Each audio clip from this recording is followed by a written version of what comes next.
नमस्कार दोस्तों, सर्वोदय ज्ञान अकेडमी के यूट्यूब चैनल के माध्यम से मैं अजय शुक्ला आप लोगों का स्वागत करता हूं। दोस्तों, आज मैं आप लोगों को एक बहुत ही महत्वपूर्ण विषय मैं आप लोगों को बताने जा रहा हूं अपने इस वीडियो के माध्यम से, और वह विषय है वर्ण परिचय। ठीक है दोस्तों, कोई भी ऐसी परीक्षा नहीं है हिंदी का जहाँ पर प्रश्न बनता है, हिंदी से प्रश्न पूछे जाते हैं तो आपको वर्ण से प्रश्न न उठाए जाते हों, चाहे वह वर्णों के नाम से हो, वर्णों के उच्चारण स्थान से हो, व या वर्णों के प्रयत्न से हो, आदि कई तरह के प्रश्न जो है इस पर बनते हैं। ठीक है दोस्तों, लेकिन उससे पहले दोस्तों, शुरू करने से पहले अगर हमारे इस चैनल पर आप लोग नए हैं तो हमारे इस चैनल सर्वोदय ज्ञान अकेडमी को आप लोग सब्सक्राइब करें और बेल आइकन को आप प्रेस करना ना भूलें, और आल को भी क्लिक करें जिससे जो भी हमारी वीडियो बने उसकी सबसे पहले सूचना आपको मिले। ठीक है, तो आइए हम लोग शुरू करते हैं वर्ण परिचय। ठीक है दोस्तों, वर्ण परिचय। ठीक है, वर्ण परिचय। सबसे पहले हम यह जान लेते हैं कि वर्ण कहते किसे हैं, वर्ण की परिभाषा क्या होती है, वर्ण कहते किसको हैं। सबसे पहले हमें यह जानना आवश्यक है। तो जो परिभाषा दी गई है वर्ण के विषय में कि मुख से निकली हुई वह ध्वनि, मुख से निकली हुई वह ध्वनि जिसके टुकड़े न किए जा सके उसे हम वर्ण कहते हैं। मुख से निकली हुई वह ध्वनि जिसके टुकड़े न किए जा सके, यानी जिसको बांटा ना जा सके, जिनका विच्छेद न किया जा सके, उसे हम वर्ण कहते हैं। सीधी सीधी सी परिभाषा है, एकदम आसान सी। और यह पूछा भी जाता है कि जो वर्ण है क्या उसका विच्छेद किया जा सकता है। तो वर्ण एक ऐसा अक्षर जिसे हम कहते हैं कि उसको हम तोड़ नहीं सकते, अलग नहीं कर सकते। ठीक है ना। तो वर्ण मुख से निकली हुई, मुख से निकली हुई वह ध्वनि जिसके टुकड़े न किए जा सके, टुकड़े न किए जा सके, उसे वर्ण कहते हैं। ठीक है, या मुख से निकली हुई वह छोटी से छोटी इकाई जिसके टुकड़े न किए जा सके उसे वर्ण कहते हैं। ठीक है ना। अब इससे कई तरह से प्रश्न परीक्षाओं में पूछे जाते हैं। ठीक है, कई तरह से इससे प्रश्न बनते हैं, और जो ये वर्ण होता है, यह वर्ण जो है से ही हम क्या बनाते हैं, वर्णमाला बनाते हैं। वर्ण से ही क्या बनता है, वर्णमाला। एक शब्द फिर आ जाता है, वर्णमाला। ठीक है ना। माला वर्ण यानी वर्ण जो आप जान गए, और माला अर्थात समूह। क्या कहते हैं इसको, समूह। ठीक है, यानी वर्णों का समूह जो होता है उसे ही हम वर्णमाला कहते हैं। यह सीधी सीधी परिभाषा हो गई। लेकिन अब आप इसको समझिए कि अब हम वर्णमाला किसे कहते हैं। इससे भी प्रश्न पूछे जाते हैं कि वर्णों के व्यवस्थित क्रम को, वर्णों के व्यवस्थित क्रम को वर्णमाला कहते हैं। क्या कहते हैं, वर्णों के व्यवस्थित क्रम को वर्णमाला कहते हैं। समझ लीजिए इसको। प्रश्न पूछा जाता है कि वर्णों के व्यवस्थित क्रम को क्या कहते हैं। परीक्षा में पूछा भी गया है कि वर्णों के व्यवस्थित क्रम को क्या कहते हैं। तो वर्णों के व्यवस्थित क्रम को वर्णमाला कहते हैं। ठीक है ना। इसी तरह से वर्ण को हम एक और नाम भी देते हैं जिसे हम लिपि कहते हैं। क्या कहते हैं, लिपि। अभी हाल ही में परीक्षा हुई थी वीडियो की, जिसमें पूछा गया था कि लिपि के व्यवस्थित क्रम को क्या कहते हैं, लिपि के व्यवस्थित क्रम को क्या कहते हैं। तो लिपि, अगर जब तक हम यह नहीं जानेंगे कि लिपि होती क्या है, तब तक हम इस प्रश्न का उत्तर नहीं दे सकते। ठीक है दोस्तों, तो पहले हम ये जान लेते हैं कि लिपि का मतलब क्या होता है। तो लिपि का मतलब यह होता है कि लिपि अर्थात वर्ण, लिपि अर्थात वर्ण, वर्ण को ही हम लिपि भी कहते हैं। ठीक है ना, वर्ण को हम लिपि भी कहते हैं और लिपि को वर्ण भी कहते हैं। ठीक ना, तो जैसे लिपि का जो, जैसे हम कहते हैं देवनागरी लिपि, रोमन लिपि, खरोष्ठी लिपि, ठीक है ना, तो वह लिखने की एक, वर्णों को लिखने की एक जो शैली है, ठीक है, जो एक ढंग है, उसी को हम लिपि कहते हैं। जैसे कि अभी मान लीजिए हमने कह दिया कि ये जो है क है, ठीक है, ये क्या है, क को हम वर्ण कहेंगे। ठीक है ना, लेकिन यह एक लिपि भी है। कौन सी लिपि है? जो हमारी हिंदी है, हमारी हिंदी को कौन सी लिपि कहते हैं? हम अपनी हिंदी को देवनागरी लिपि कहते हैं। कौन सी हिंदी कहते हैं? कौन सी लिपि कहते हैं? देवनागरी लिपि हम इसको कहते हैं। तो जब, चूंकि जो देवनागरी लिपि है वह देवनागरी क्या है, देवभाषा क्या है, संस्कृत है। ठीक है, और इसको हम अपनी उस देववाणी संस्कृत से हम सीधे सीधे इसको अंग्रेजी में, हिंदी में हम इसको सीधे सीधे वहां से अडॉप्ट कर लिए हैं, वहां से हमने इसको ले लिया है। तो इस नाते इसको हम देवनागरी लिपि कहते हैं। और लिपि का मतलब कि इसकी एक साइन है, इसका एक चिन्ह है कि यह क है। हम क को क्या हम ऐसे नहीं लिख सकते, उल्टा ऐसे भी तो लिखा जा सकता है का, लेकिन नहीं, इसके पीछे जो महर्षि पाणिनि रहे होंगे, थे, उनका कुछ अपना एक मत रहा होगा कि नहीं, क का उच्चारण ये है या उसका लिखने का ढंग ये है, इसको ऐसे लिखा जाना चाहिए। तो यह संस्कृत का विषय है कि इसको ऐसे क्यों लिखा जाता है, लेकिन यहाँ पर हमें केवल एक साइन के रूप में हिंदी में हमें यह जानना है कि यह देवनागरी लिपि है और वहां से इसको लिया गया है। जैसे हम लिख देते हैं ग, हमने लिख दिया ऐसे, तो ग का एक चिन्ह है। अंग्रेजी में हम लिख देते हैं, जैसे मान लीजिए कि ए, तो अब ए क्या है, यह अंग्रेजी में लिया गया है। अब इसको जो है लिपि है, और यह जो लिपि है यह रोमन लिपि है। ठीक है, वहां से इसको ले लिया गया है, या लेकर के यहां से इसको लिख लिया गया, तो इसका एक चिन्ह मान लिया गया है। लैटिन वर्ड है, वहां से हम ले लिए हैं। ठीक है ना, तो इस तरह से एक जो चिन्ह है उसी को हम क्या कहते हैं, लिपि कहते हैं। और लिपि को भी हम वर्ण के अंतर्गत ही हम लेते हैं। ठीक है ना, इसको भी हम एक वर्ण के अंतर्गत हम इसको अडॉप्ट कर लेते हैं, ग्रहण कर लेते हैं। तो अब इससे भी प्रश्न पूछा गया था, अभी जो वीडियो की परीक्षा हुई थी उसमें पूछा गया था कि लिपि के व्यवस्थित क्रम को क्या कहते हैं। लिपि के व्यवस्थित क्रम को क्या कहते हैं? तो लिपि के व्यवस्थित क्रम को वर्णमाला कहते हैं।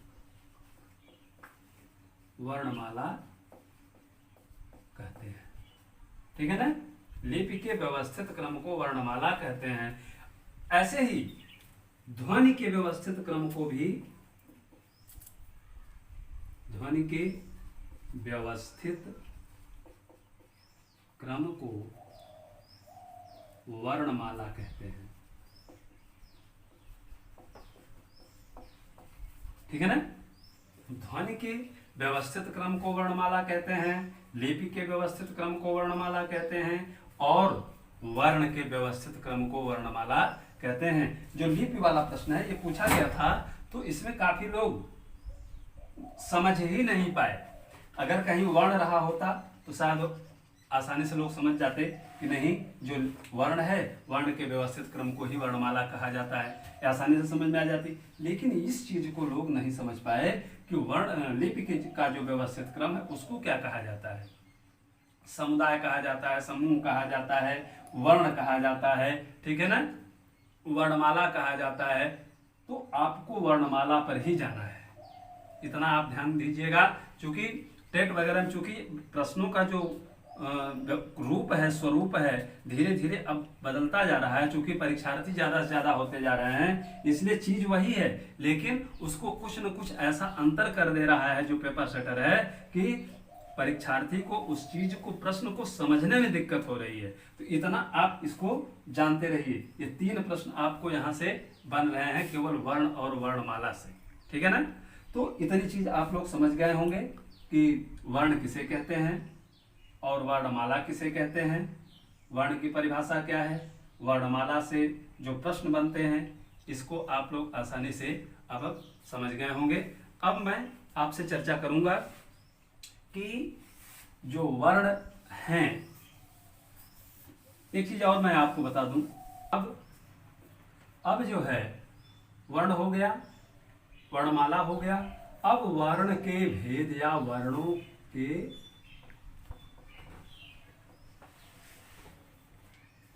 प्रकार कह लीजिए, ठीक है। तो यह मुख्य रूप से दो तरह के होते हैं। वर्ण कितने प्रकार के होते हैं, कितने तरह के होते हैं, दो। पहला होता है मेरे भाई स्वर, पहला क्या होता है, स्वर, और दूसरा क्या होता है, व्यंजन, ठीक है। एक होता है स्वर पहला और दूसरा होता है व्यंजन, ठीक है ना। नाम आप लोग एकदम सुने हो, कोई नई चीज ये नहीं है, लेकिन अब मैं जो बताऊंगा वह आपके लिए नई चीज होगी। ये मेरा दावा है कि जो मैं अब बताने जा रहा हूं वह नया होगा कि अब पहले हम यह जानते हैं कि स्वर, स्वर यानी मात्रा, स्वर यानी मात्रा। तो अब स्वर कहते किसको है, यानी स्वर वह है स्वयं राजन्ते इति स्वराः, क्या है, स्वयं राजन्ते इति स्वराः, ठीक है ना, स्वयं राजन्ते इति स्वराः। देखिए, जो स्वयं सुशोभित होता हो, जो स्वयं क्या होता हो, राजित होता हो, सुशोभित होता हो, अर्थात कहने का आशय यह है कि जिसका स्वतंत्र अस्तित्व होता है, यानी जो स्वर होते हैं वह स्वतंत्र अस्तित्व में होते हैं, उनके उच्चारण में किसी की आवश्यकता नहीं पड़ती है। स्वर के उच्चारण के लिए किसी की आवश्यकता नहीं है, इसीलिए स्वर को जो है अक्षर भी कहा जाता है। स्वर को क्या कहा जाता है, अक्षर, ठीक है ना। अ माने होता है, अ उपसर्ग है, अ का अर्थ होता है निषेधात्मक होता है नहीं, और धन क्षर, ठीक है। क्षर जो है, जो आपका ये धातु है, यानी क्षति, जिसका अर्थ क्या होता है, क्षति, क्षति माने विनाश, ठीक है। यानी जो जिसका विनाश नहीं होता है, जो विनष्ट नहीं होता है, उसे हम क्या कहते हैं, स्वर कहते हैं। स्वर हम उसी को कहते हैं, यानी स्वर वह है, जो स्वर वह वर्ण है जो क्या होते हैं, स्वतंत्र अस्तित्व में होते हैं और उनके उच्चारण के लिए या स्वरों के उच्चारण के लिए किसी की आवश्यकता नहीं होती है। तो और व्यंजन क्या है, व्यंजन ये स्वतंत्र अस्तित्व में नहीं होते, व्यंजन जो होते हैं ये स्वतंत्र अस्तित्व में नहीं होते हैं, इनके लिए क्या होता है, स्वर वर्णों की सहायता ली जाती है। यानी व्यंजन जो होता है वह हलंत को लिए हुए होता है। जैसे हमने लिखा, मान लीजिए कि क, तो क पे हलंत लग गया, ठीक है ना। हमने लिख दिया कि मान लीजिए तो त पे हलंत लग गया, ये हलंत लगा हुआ है तब तक ये मान लीजिए कि व्यंजन है, और इसमें जब तक इसका चूंकि उच्चारण हम सही ढंग से कर नहीं सकते, तो इसमें क्या है, प्लस अ हमको लिखना आवश्यक है, तभी ये क्या होगा, पूरा का पूरा ये त होगा, ठीक है ना। ये त होगा, यानी त, क, च, प, ह, कोई भी वर्ण अगर जब हम कह रहे हैं तो उसमें उच्चारण में अ आ रहा है, ठीक है ना। तो बिना स्वर की सहायता के व्यंजन का उच्चारण नहीं किया जा सकता। तो कहने का आशय यह है कि जो व्यंजन होते हैं, जो व्यंजन वर्ण होते हैं, वह स्वतंत्र अस्तित्व में नहीं होते हैं और उनके उच्चारण के लिए स्वर वर्णों की सहायता ली जाती है, ठीक है ना। तो उसके उच्चारण उनके उच्चारण के लिए, व्यंजन वर्णों के उच्चारण के लिए स्वर वर्णों की सहायता ली जाती है, और बिना स्वर वर्णों की सहायता के व्यंजन वर्ण उच्चरित नहीं होते। इतनी बात तो क्लियर हो गई। और इसको और अधिक डिटेल्स आपको समझना है तो मैंने लोक सिद्धांत कौमुदी जो संस्कृत के प्लेलिस्ट है, आप जाके वहां पे देख सकते हैं। लोक सिद्धांत कौमुदी के अंतर्गत वहां पर हमने बताया है कि हकारादि स्वकार उच्चारणार्थ कि ह आदि जो वर्ण है, ह से लेकर के पूरा 5वें सूत्र से लेकर के माहेश्वर सूत्र जिन लोगों ने पढ़ा है, अगर आप नहीं पढ़े तो वहां पर जाकर के देख सकते हैं प्लेलिस्ट में, वहां पर वो वीडियो पड़ी हुई है कि इस अ का क्या प्रयोजन है और व्यंजन वर्णों में अ की क्या मतलब स्थिति है, उसको आप जाकर के वहां पे आप लोग देख सकते हैं और भी सरल तरीके से, आसान तरीके से। ठीक है, तो व्यंजन वर्ण वह वर्ण है जो स्वतंत्र अस्तित्व में नहीं होते और बिना स्वर की सहायता के उच्चारित नहीं होते, और स्वर वह वर्ण है जो स्वतंत्र अस्तित्व में होते हैं और उनके उच्चारण के लिए किसी की आवश्यकता नहीं होती है। तो आइए अब हम लोग सबसे पहले बात करते हैं स्वर वर्णों की। ठीक है, सबसे पहले बात करते हैं किसकी, स्वर वर्णों की, कि स्वर वर्ण जो होते हैं वह कितने हैं और कौन से स्वर वर्ण जो है का नाम क्या है, इन सब विषय पर मैं अब आपको बताने वाला हूं। आप एकदम आसान तरीके से समझ जाएंगे। देखिए, जो स्वर हैं इनकी कुल संख्या कितनी है, स्वर वर्णों की संख्या है हिंदी में 11। कितनी संख्या है, 11। स्वर वर्णों की संख्या कितनी है, 11। अब आइए देख लेते हैं। अ, आ, ई, उ,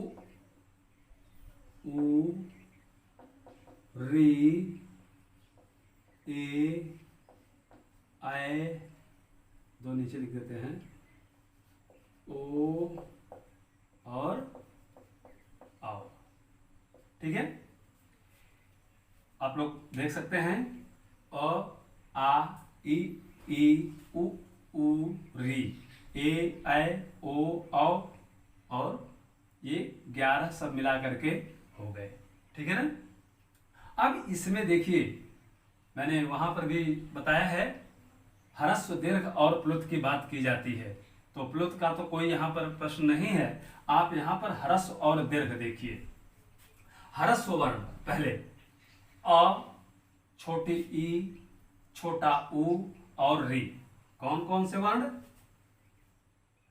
अ वर्ण, छोटी ई, छोटा उ और री। ये क्या है, ये हो गए मेरे भाई, इसको हम कहते हैं ह्रस्व वर्ण या ह्रस्व स्वर। ठीक है, जिनके उच्चारण में कम समय लगता है। ठीक है ना। और इसके बाद आ, बड़ी ई, बड़ा ऊ। ठीक है, इसको हम कहते हैं दीर्घ वर्ण। क्या कहते हैं, हम इनको कहते हैं दीर्घ। लेकिन यहीं पर एक चीज और जान लीजिए कि ए, ऐ, ओ, औ ये भी दीर्घ ही हैं। ठीक है, ये भी क्या है, ए, ऐ, ओ, औ ये भी दीर्घ हैं, लेकिन उनका एक नाम और है जिसे हम कहते हैं संयुक्त स्वर। ठीक है, क्या कहते हैं, संयुक्त स्वर। ए, ऐ, ओ, औ, इसको हम संयुक्त स्वर भी कहते हैं। अब अभी मैं आपको बता रहा हूं।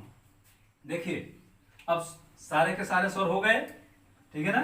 तो अब यहां पर देखिए कि अकः सवर्णे दीर्घ सूत्र से दीर्घ हो गया। कौन कौन सा, अ मिल के आ हो गया, छोटी ई, फिर ई मिल के बड़ी ई हो गया, दीर्घ हो गया, और छोटा ऊ या दोनों कोई भी ऊ मिल करके फिर बड़ा ऊ यानी दीर्घ बन गया। लेकिन अब प्रश्न है कि भैया ये संयुक्त स्वर कहां से आ गया, ए, ऐ, ओ, औ। तो अब देखिए मैं आपको समझाता हूं, आप समझिए इसको। अ और ई मिल करके, अ और ई मिल के आद गुणः से ए बन गया। ठीक है ना। अकः सवर्ण से तो आ, ई, उ बना, दीर्घ स्वर हो गए, और ए बन गया, अ और ई मिलके आद गुणः से ए बन गया। ठीक है ना। और अ और उ मिलके आद गुणः से ओ बन गया। ठीक है ना। फिर अ और ए मिलके वृद्ध रेची सूत्र से अय बन गया, और फिर और ओ मिलके वृद्ध रेची सूत्र से औ बन गया। ठीक है ना, ये संधि की बात है। इस नाते देखिए चूंकि दोनों स्वर अलग अलग हैं, इसी नाते इसको जो है संयुक्त स्वर का नाम दिया गया है। यानी संयुक्त स्वर की संख्या कितनी है? 4 हो गई। संयुक्त स्वर की संख्या 4, ए ऐ ओ औ। दीर्घ स्वर की संख्या 3, आ ई उ। ठीक है, और ह्रस्व स्वर की संख्या फिर 4 हो गई, अ ई उ री। ठीक है, अभी इसमें 2 स्वर और हैं भाई, बड़ी री और री। ठीक है, तो इसको हिंदी में अडॉप्ट नहीं किया जाता, हिंदी में ग्रहण नहीं किया जाता, यह संस्कृत में लिया जाता है। तो इस नाते उसको संस्कृत में मैंने बताया है, आप वहां पर देख सकते हैं प्लेलिस्ट में, लक्ष्य सिद्धांत कौमुदी के अंतर्गत। लेकिन यहां पर आप इसको इतना ही आप समझिए। ठीक है ना, तो यहां पर जो स्वर हो गए, स्वरों की संख्या कितनी हो गई? 11 हो गई। अब 4 हो गए ह्रस्व स्वर, 3 हो गए दीर्घ स्वर, और फिर 4 हो गए आपके कौन से? संयुक्त स्वर। मिला करके भैया कुल 11 स्वर बन गए। कोई दिक्कत? कोई दिक्कत नहीं। अब देखिए इसी तरह से अभी हर स्वरों के फिर नाम मैं आपको अलग अलग बताऊंगा। यहीं पर एक चीज आप यह भी जान लीजिए कि जो अ है, अ वर्ण को अभी जो है हमने बताया ना कि बिना स्वर की सहायता के व्यंजन वर्ण नहीं बोले जा सकते, वह स्वतंत्र अस्तित्व में नहीं होते। तो अ है, तो अ को जो है देखिए, अ जो है, अ को हम शहीद वर्ण भी कहते हैं। शहीद वर्ण कहिए, चाहे इसको हम स्वर भी कह लें। ठीक है, क्यों शहीद वर्ण या शहीद स्वर पूछा जाता है कि शहीद वर्ण किसे कहते हैं? तो शहीद वर्ण याद कर लीजिए, शहीद वर्ण केवल एक ही वर्ण है, एक ही स्वर है, और उस स्वर का नाम क्या है? अ है। कोई भी स्वर है, व्यंजन है, सॉरी कोई भी व्यंजन है, बिना अ की सहायता के नहीं बोला जाता। इसी नाते हम इसको अ को शहीद स्वर कहते हैं या शहीद वर्ण कहते हैं। ठीक है, तो आइए अब हम लोग चर्चा करते हैं व्यंजन की, क्योंकि व्यंजन, ठीक, व्यंजन वर्ण जो है, यह मैंने पीछे आपको बता दिया कि जो व्यंजन वर्ण है ये स्वतंत्र अस्तित्व में नहीं होते और बिना स्वर की सहायता के ये उच्चरित नहीं होते। इनको बिना स्वर की सहायता के बोला नहीं जा सकता। और जो व्यंजन वर्ण होता है यह हलंत को लिए हुए होता है। ठीक है, यानी जैसे ये क है तो क पर हलंत लगा है, जब तक कि इसमें प्लस अ न मिले तब तक ये क हम सुगमता से उच्चारित नहीं कर सकते। ठीक है ना, तो इसके सुगम उच्चारण के लिए हम क्या करते हैं? स्वर की सहायता लेते हैं, तब ये हलंत हट जाता है। ठीक है ना, और व्यंजन जो वर्ण है, व्यंजन वर्णों की जो कुल संख्या है वह कितनी है? व्यंजन वर्णों की संख्या कुल मिलाकर के भैया मेरे कुल हो जाती है 41, 41। 41 व्यंजन वर्ण होते हैं। ठीक है ना, अभी मैं आपको बताऊंगा कि 41 व्यंजन वर्ण कौन कौन से हैं। 11 स्वर वर्ण होते हैं, उनको मैं आपको हमने बता दिया, और 41 व्यंजन वर्ण होते हैं। अब हम लोग उस पर चर्चा करने वाले हैं। उसको देखिए, यह जो व्यंजन वर्ण है इसमें देखिए एक चीज पूछा जाता है प्रश्न, वर्ण विच्छेद। वर्ण विच्छेद प्रश्न पूछा जाता है अभी, या कहीं कहीं इसको बोला जाता है पल्लवन। पल्लवन जैसे दे दिया गया कि मान लीजिए मोहन शब्द दे दिया गया आपको, मोहन का वर्ण विच्छेद कीजिए। ठीक है ना, मोहन का वर्ण विच्छेद कीजिए, तो मोहन का वर्ण विच्छेद क्या होगा? आपको देखने में केवल 3 वर्ण यहाँ पर दिखाई दे रहे होंगे, म ह न। ठीक है ना, लेकिन ऐसा नहीं है मेरे भाई, इसमें है म पर हलंत हो गया, धन ओ। ठीक है, फिर कामा, फिर ह धन अ। ठीक है, ह पे कामा, धन न पे कामा, धन अ। यानी ये हो गया वर्ण विच्छेद। इसी वर्ण विच्छेद को आप मध्य प्रदेश वगैरह में जो परीक्षाएं होती हैं स्टेट में, एमपी में, तो यहाँ पर वर्ण विच्छेद न लिख करके वहां पर लिखा जाता है कि पल्लवन कीजिए। जैसे दे दिया गया कि मोहन शब्द का पल्लवन कीजिए।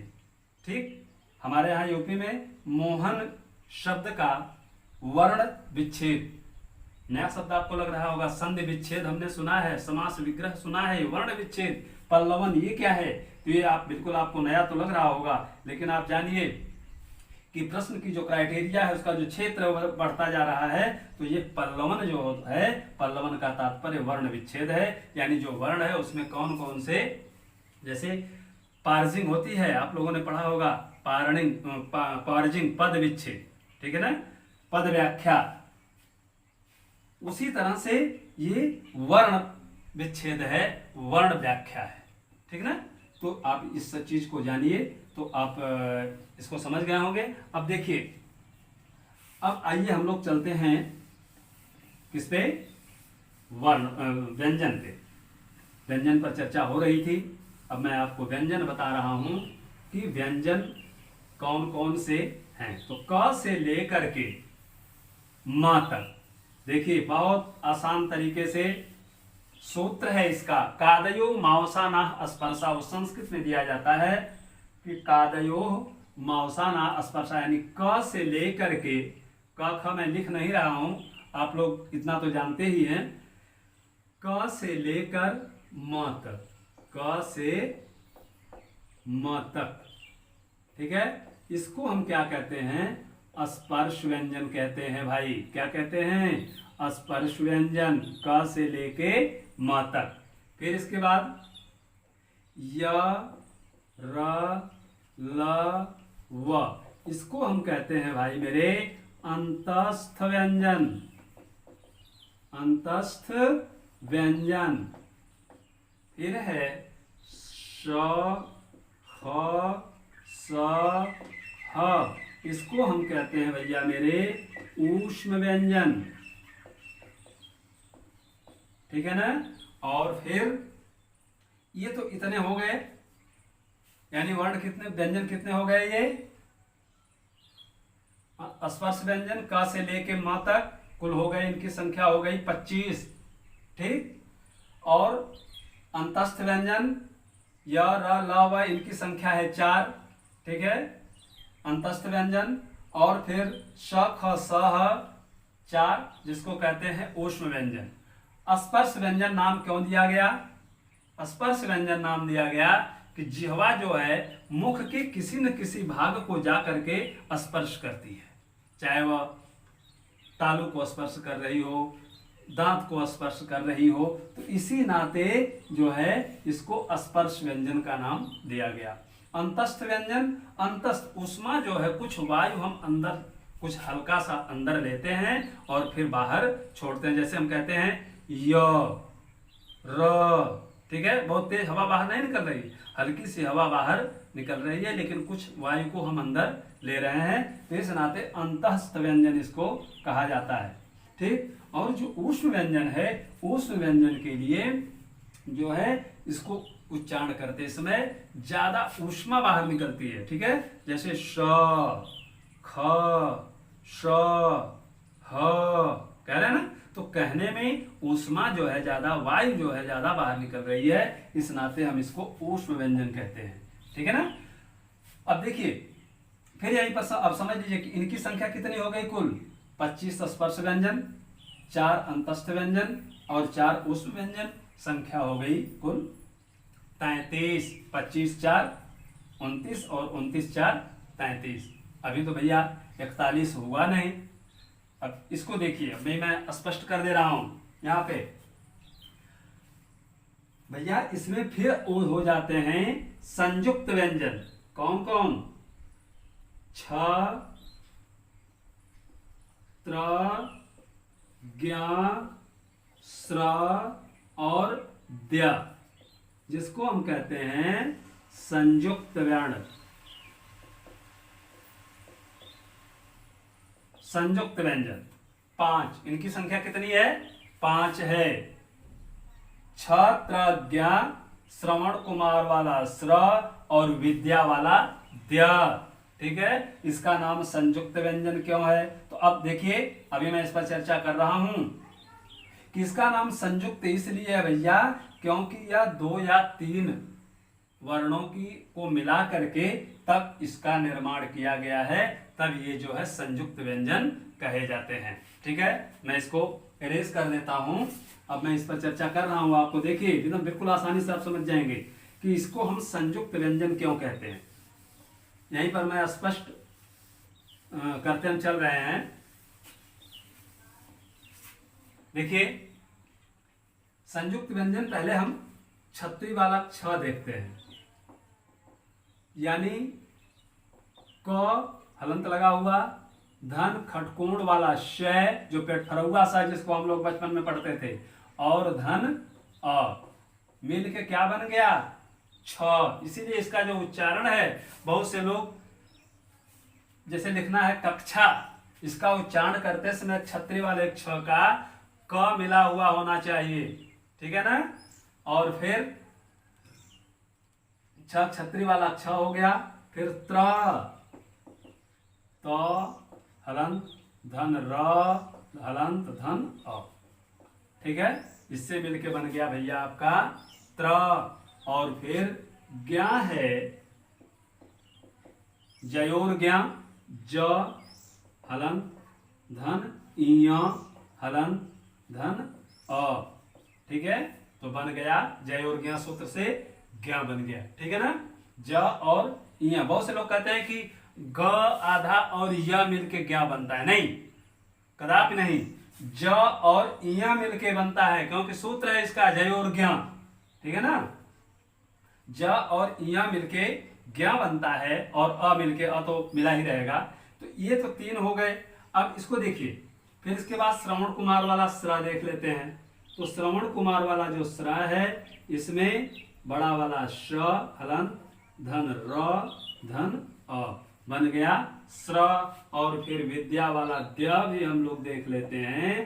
तो द हलंत धन य हलंत धन अ। ठीक है, इसको तो काफी लोग गिनते ही नहीं, द्य को छोड़ देते हैं, बस 4 संयुक्त वर्ण बताते हैं। लेकिन मैं बता रहा हूं कि अगर यह द्य नहीं रहेगा तो आप विद्यालय कैसे लिखोगे भैया मेरे? आप कैसे लिखेंगे विद्योत्तमा? आप कैसे लिखेंगे विद्या अध्ययन? आप कैसे लिखोगे विद्यार्थी? है कि नहीं? आप कैसे लिखोगे उद्यान? है कि नहीं? तो आपको ये द्या भी जो है यह संयुक्त वर्ण है। तो संयुक्त वर्णों की संख्या तो कितनी हो गई? 5 हो गई। ठीक है ना, तो अब कितने वर्ण हो गए कुल? जोड़ लिए हैं कि नहीं? अभी नहीं जोड़े आप। देखिए 33 हमने आपको पहले बता दिया था। 33 के बाद 5 हमने आपको बताए कौन वर्ण? संयुक्त वर्ण। 33 5 हो गए कुल, तो टोटल कितने हो गए? 38 हो गए। ठीक है ना, 33 हमने आपको बता दिया, 5 संयुक्त हो गए, तो मिला करके 38 हो गए। अभी आपको हमने बताया कि 41 व्यंजन हैं, तो अब वह 3 कौन कौन से हैं? तो भैया देखिए, एक को हम कहते हैं अनुस्वार। क्या कहते हैं? अनुस्वार। ठीक है, ऊपर बिंदी। एक को हम कहते हैं विसर्ग। ठीक है ना, और एक को कहते हैं हम चंद्र बिंदु। ठीक है ना, चंद्र बिंदु। चंद्रमा के आकार का बना के बीच में एक बिंदु लगा देते हैं, जिसका उच्चारण भी नासिका से ही होता है। तो इस तरह से 3 ये हो गए। ठीक, तो 38 और 3 कितने हो गए? 41 हो गए। 38 और 3 मिलकर के 41 हुए, और 11 है आपके स्वर हो गए। टोटल संख्या आपकी हो गई 52। ठीक है ना, कोई संदेह? कोई संदेह नहीं। तो इस तरह से ये स्वरों की जो संख्या है, पहले मैं केवल आपको हमने आज यही बताया है कि जो स्वर कितने तरह के, उनकी संख्या जो 52 बताई जाती है। कोई कुछ कहता है, कोई कुछ कहता है, तो कोई गिना ही नहीं पाता। देखिए, जो स्वर में जो हम लोग पढ़ते चले आए कि अ आ इ उ ऊ री ए ऐ ओ औ अंग अह।